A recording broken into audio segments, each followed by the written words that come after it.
सर्वांना शुभेच्छा। 2020 मध्ये बऱ्याच घटना घडल्या, त्याच्यात एक करोनाची महत्त्वाची घटना घडली। त्याच्यात लोकांना घरी बसून विचार करायला लावला, पण त्याच्यात बऱ्याच पॉझिटिव्ह गोष्टी घडल्यात असं दिसतंय की जे 15 वर्ष बंद असलेलं सुमारे आपलं जय भवानीचं क्रीडांगण होतं ते सुरू करायचा विचार, एक चांगला पॉझिटिव्ह विचार या करोनाच्या काळात आला।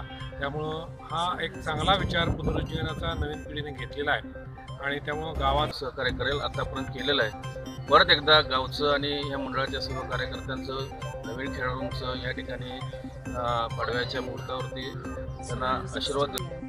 सर्वांना प्रथम दीपावली पाडव्याच्या हार्दिक शुभेच्छा।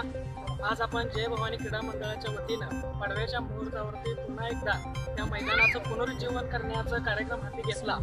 यासाठी आपण सर्व माजी खेळाडू, आजी खेळाडू आणि आदरणीय व्यक्तींना लॉकडाऊनमध्ये असं लक्षात आलं की बरेचसे विद्यार्थी, बरेचसे मुलं ही मोबाईलमध्ये गुंतून राहिलेले आणि थोडंसं त्या सगळ्यावर मात करून मुलांना खेळाची आवड निर्माण व्हावी आणि त्यांच्यामध्ये खेळ भावना रुजून भिलवडीचे जे एकूणचे खेळाडू या ठिकाणी उपस्थित राहिले त्याबद्दल सर्वांचा आम्ही जय भवानी क्रीडा मंडळाच्या वतीने मनपूर्वक आभार